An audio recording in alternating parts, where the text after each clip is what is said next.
ఈరోజు సాయిబాబా చరిత్రలో 21వ అధ్యాయములో యోగీశ్వరుల వ్యవస్థ విహెచ్ ఠాకూర్, అనంతరావు పాటంకర్, పండరీపురము ప్లీడరు గురించి తెలుసుకుందాం. ఈ అధ్యాయంలో హేమాడ్ పంత్, వినాయక హరిశ్చంద్ర ఠాకూర్, బిఏ అనంతరావు పాటంకర్, పండరీపురము ప్లీడరు గురించిన కథలు చెప్పాను. ఈ కథలన్నీ ఆనందదాయకమైనవి. ఇవి సరిగా చదివి గ్రహించినచో ఆధ్యాత్మిక మార్గమునకు దారి చూపును. ప్రస్తావన: సామాన్యముగా మన గత జన్మ సముపార్జనము వలన మహాత్ముల సాంగత్య భాగ్యము పొంది దాని వలన మేలు పొందెదము. దీనికి ఉదాహరణముగా హేమాడ్ పంత్ తన సంగతినే చెప్పుచున్నాడు. బొంబాయి దగ్గరగా ఉన్న బాంద్రాకు ఇతడు చాలా కాలము మెజిస్ట్రేటుగా ఉండెను. అక్కడ పీర్ మౌలానా అను మహమ్మదీయ మహాత్ముడు నివసించుచుండెను. అనేక మంది హిందువులు, పాటసీకులు, ఇతర మతస్థులు పోయి వారిని దర్శించుచుండిరి. హేమాడ్ పంత్ పురోహితుడగు యూనుస్ పీర్ మౌలానాను దర్శించుకొని అనేకసార్లు హేమాడ్ పంత్కు చెప్పెను.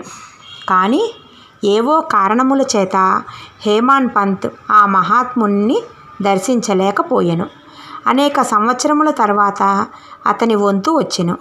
అతడు షిరిడీకి పోయి శ్రీ సాయి దర్బారులో శాశ్వత స్థానమును పొందెను. దురదృష్టవంతులకు ఇట్టి మహాత్ముల సాంగత్యము లభించదు. కేవలం అదృష్టవంతులకే అట్టిది లభించును. యోగీశ్వరుల వ్యవస్థ అత్యంత ప్రాచీన కాలము నుండి ప్రపంచమున యోగీశ్వరుల వ్యవస్థ ఉన్నది. అనేక మంది యోగులను అనేక చోట్ల అవతరించి వారికి విధింపబడిన పనులను నెరవేర్చెదరు. వారు అనేక చోట్ల పనిచేసినను అందరా భగవంతుని ఆజ్ఞానుసారము నెరవేర్చెదరు. కాన ఒకరు చేయనది ఇంకొకరికి తెలియను. ఒకరు చేసిన దానిని ఇంకొకరు పూర్తి చేసెదరు. దీనిని బోధించుటకు ఒక ఉదాహరణ ఈ దిగువ కలదు. విహెచ్ ఠాకూర్. వీరు రెవెన్యూ శాఖలో గుమస్తాగా ఉండిరి. ఆయన ఒకానొకప్పుడు బెలగాం సమీపమందలి వడ్గాం అను పట్టణమున ఒక సర్వే పార్టీతో వచ్చెను. అక్కడ అప్పా అను కన్నడ యోగిని దర్శించి వారి పాదములకు నమస్కరించెను. ఆ యోగి నిశ్చల దాసు రచించిన విచారసాగర అను వేదాంత గ్రంథమును సభలో ఉన్న వారికి బోధించుచుండెను. ఠాకూర్ పోవునప్పుడు వారి సెలవు కోరగా వారిట్లు చెప్పిరి: ఈ పుస్తకమును నీవు చదవవలెను. నీవెట్లు చేసినచో నీ కోరికలు నెరవేరును. ముందు ముందు నీ ఉద్యోగమునకు సంబంధించిన పని మీద ఉత్తర దిక్కునకు పోయినప్పుడు నీ అదృష్టవశమున నీకొక గొప్ప మహాత్ముని దర్శనము కలుగును. వారు నీ భవిష్యత్తుకు మార్గమును చూపెదరు. నీ మనస్సునకు శాంతి ఆనందములు కలుగజేసెదరు. ఆ తరువాత ఠాకూర్ జున్నరుకు బదిలీ అయ్యెను. అచ్చటికి పోవుటకై నాన్హే ఘాట్ లోయను దాటి పోవలసి ఉండెను. ఈ లోయ మిక్కిలి లోతైనది. దానిని దాటుటకు చాలా కష్టము. దానిని దాటుట కెనుబోతు తప్ప ఇతర మేదియూ ఉపయోగించరు. కావున ఎనుబోతుపై లోయను దాటుటచే అతనికి బాధ కలిగెను. అచ్చటి నుండి కళ్యాణ్కు పెద్ద ఉద్యోగముపై బదిలీ అయ్యెను. అచ్చట నానాసాహెబ్ చాందోర్కర్తో పరిచయము కలిగెను. ఆయన వలన సాయిబాబా గూర్చి అనేక సంగతులు తెలుసుకొని వారిని దర్శింప కాంక్షించెను. ఆ మరుసటి దినమే నానాసాహెబు షిరిడీ పోవుటకు నిశ్చయించుకొనెను. కావున ఠాకూరును కూడా తనతో రమ్మని అడిగెను. ఠాకూర్ తనకు ఠానాలో సివిల్ కేసు ఉండుటచే రాలేనని చెప్పెను. అందుచే నానాసాహెబు ఒక్కడే వెళ్ళెను.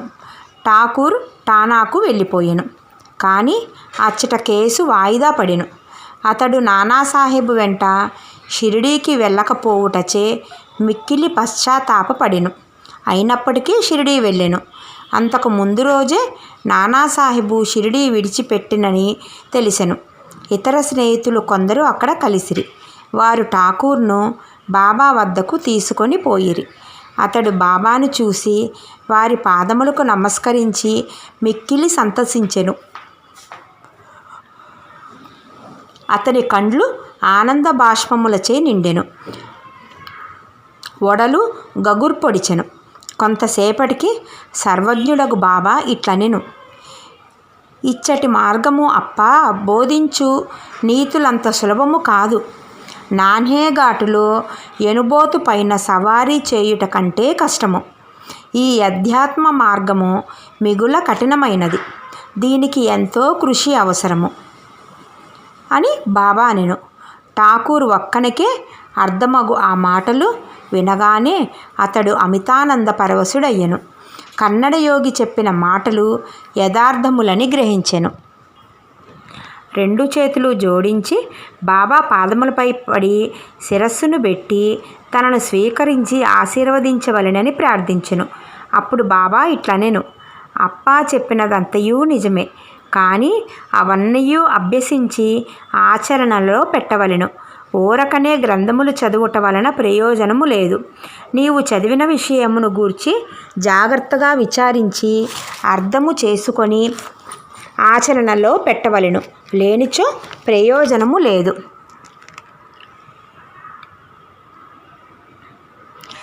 గురు అనుగ్రహము లేని ఉత్త పుస్తక జ్ఞానము నిష్ప్రయోజనము. విచారసాగరములోని సిద్ధాంత భాగమాతడు చదివి ఉండెను, కానీ ఆచరణను షిరిడీలో నేర్చెను. ఈ దిగువ చెప్పిన ఇంకొక కథ కూడా నీ సత్యమును బలపరుచును. అనంతరావు పాటంకర్. అనంతరావు పాటంకర్ అను పూనా పెద్ద మనుషుడు ఒకడు బాబాను చూడాలని అనిపించెను. షిరిడీకి వచ్చి బాబా దర్శనము చేసెను. అతని కండ్లు సంతృష్టి చెందెను. అతడు ఆనందించెను. అతడు బాబా పాదములపై పడి తగు విధముగా పూజించి పిమ్మట బాబాతో ఇట్లనెను, నేనెక్కువగా చదివి తిని, వేదములను వేదాంతములను చదివి తిని, అష్టాదశ పురాణములు వింటిని. నా మనసునకు శాంతి కలుగటలేదు. కనుక నా పుస్తక జ్ఞానమంతయు నిష్ప్రయోజనము.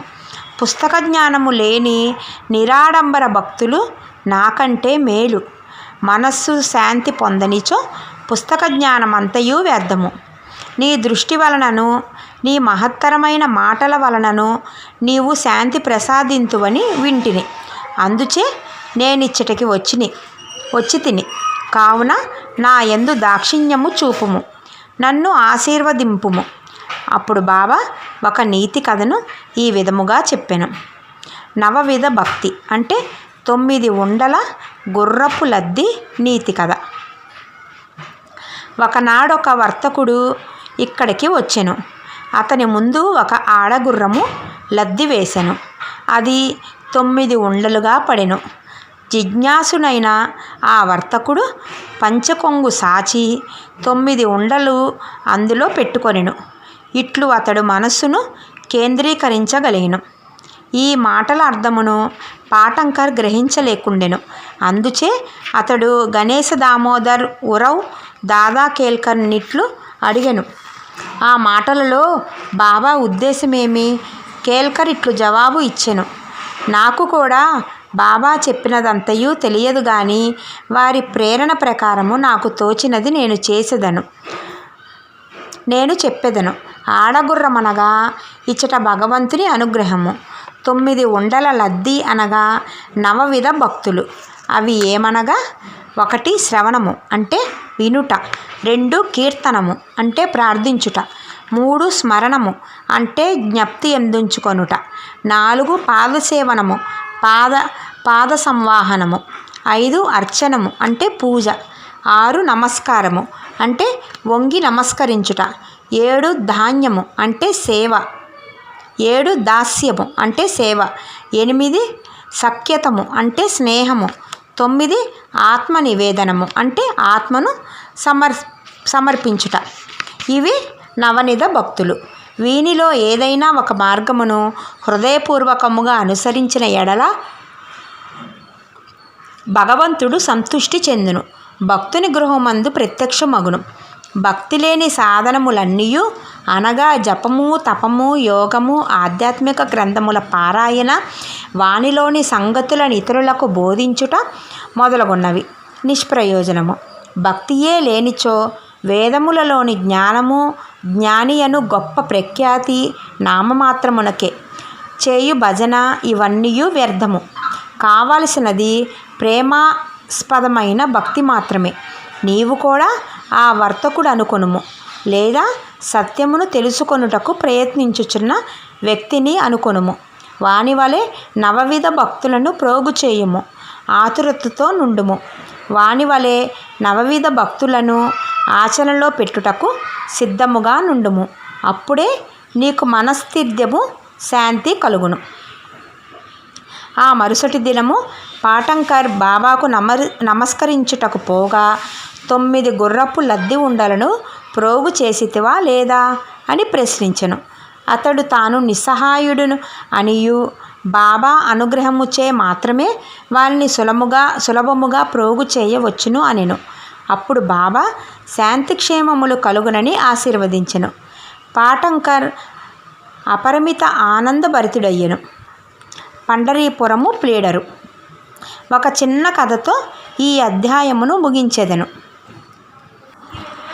ఈ కథ బాబా సర్వజ్ఞుడని తెలుపును.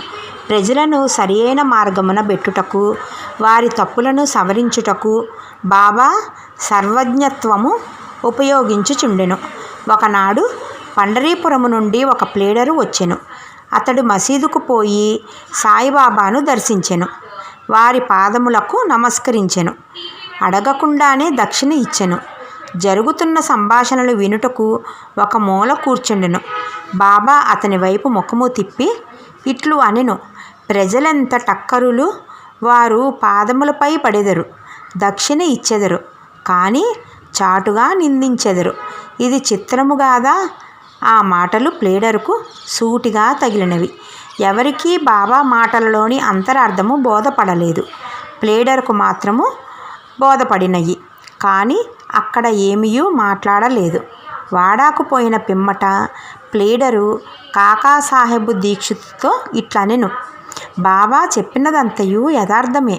ఆ బాణము నాపై ప్రయోగించిరి, అది నా గూర్చియే. నేనెవరినీ నిందించకూడదు, తృణీకరించరాదని బోధించుచున్నది.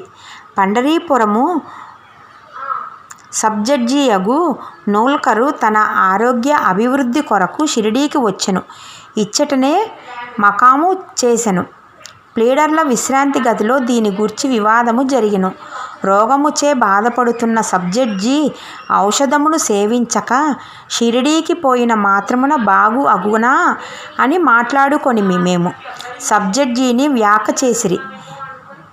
సాయిబాబాను నిందించిరి. నేను కూడా అందు కొంత భాగము వహించి తిని.